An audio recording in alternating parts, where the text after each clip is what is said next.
Once, upon a midnight dreary, while I pondered, weak and weary, o'er many a quaint and curious volume of forgotten lore, while I nodded, nearly napping, suddenly there came a tapping, as of someone gently rapping at my chamber door. 'Tis some visitor, I thought, rapping at my chamber door, only this and nothing more. Distinctly I remember it was in the bleak December, and each separate dying ember rapped its ghost upon the floor. Eagerly I wished the morrow. Vainly I had tried to borrow from my books surcease of sorrow. Sorrow for the lost Lenore, for the rare and radiant maiden the angels named Lenore, nameless here evermore. And the silken, sad, uncertain rustling of each purple curtain thrilled me, filled me with fantastic terrors never felt before, so that now, to still the beating of my heart, stood repeating, 'tis some visitor, I thought, repeating, entreating entrance at my chamber door, some late visitor at my chamber door. That it is and nothing more. Presently my soul grew stronger, hesitating then no longer. Sir, said I, or madam, truly your forgiveness I implore, but the fact is I was napping, and so gently you came rapping, and so faintly you came tapping at my chamber door, that scarce I was sure I heard you. Here I opened wide the door. Darkness there, and nothing more. Deep into that darkness peering, long I stood there, wondering, fearing, doubting, dreaming dreams no mortal ever dared to dream before. But the silence was unbroken, and the darkness gave no token, and the only word there spoken was whispered, the word, Lenore. This I whispered, and echo murmured back the word, Lenore, merely this, and nothing more. Then into the chamber turning, with all my soul inside me burning, soon I heard again that tapping somewhat stronger than before.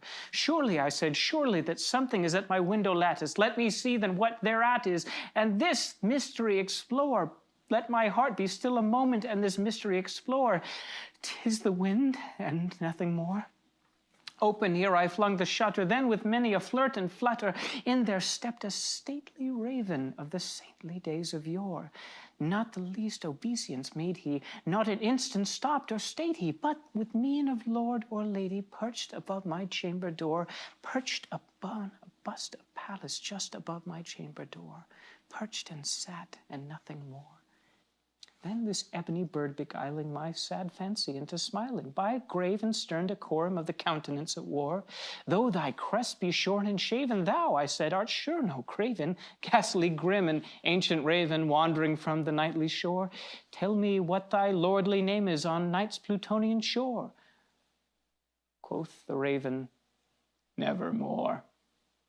Much I marveled, thus ungainly fouled at his course so plainly, though its answer little meaning, little relevancy bore, for we cannot help agreeing that no stirring human being ever yet was blessed with seeing bird above his chamber door. Bird or beast or sculptured bust above his chamber door with such a name as Nevermore. But the raven, sitting lonely on the placid bust, spoke only that one word, as if his soul in that word he did outpour. Nothing farther he uttered, not a feather then he fluttered, till scarcely more than muttered, other friends have flown before. On the morrow he will leave me, as my hopes have flown before. Quoth the raven, nevermore.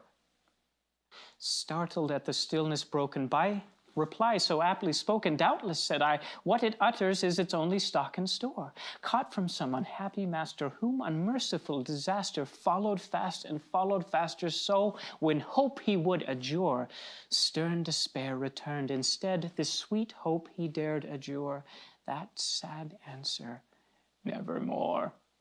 But the raven still beguiling all my sad soul into smiling, straight I wheeled a cushioned seat in front of bird and bust and door. Then upon the velvet sinking, I betook myself to linking fancy unto fancy, thinking that this ominous bird of yore, what this grim, ungainly, ghastly, gaunt, and ominous bird of yore meant in croaking nevermore. This I sat engaged in guessing, but no syllable expressing to the fowl whose fiery eyes now burned into my bosom's core.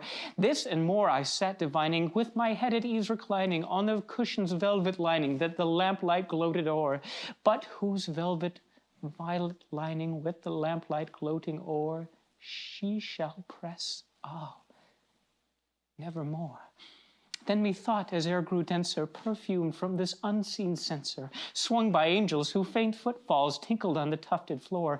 Wretch, I cried thee, thy God hath lent thee, by these angels he hath sent thee, respite, and nepenthe from the memories of Lenore. Quaff, oh quaff this kind nepenthe, and forget this lost Lenore.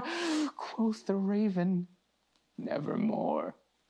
Prophet, said I, thing of evil, prophet still, if bird or devil, whether tempter sent or whether tempest tossed thee here ashore, desolate yet all undaunted, on this desert land enchanted, on home by this horror haunted, tell me truly, I implore, is there balm in Gilead? Tell me, I implore.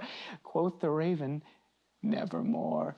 Prophet, said I, thing of evil, prophet still, if bird or devil, by that heaven that bends above us, that God we both adore, tell this soul with sorrow laden, if the distant Aidenn, if a clasp a sainted maiden, whom the angels name Lenore, clasp a rare and radiant maiden, the angels name Lenore. Quoth the raven, nevermore. Be that word our sign of parting, bird or fiend, I shrieked upstarting. Get thee back into the tempest and the night's Plutonian shore. Leave no black plume as token of the lie that thou hast spoken. Leave my loneliness unbroken. Quit the bust above my door. Take thy beak from out my heart and take thy form from off my door. Quoth the raven, nevermore. And the raven, never flitting, still is sitting on the pallid bust of Pallas just above my chamber door. And his eyes have all the seeming of a demon that is dreaming, and the lamplight o'er him streaming throws his shadows on the floor, and my soul from out that shadow that lies floating on the floor shall be lifted nevermore.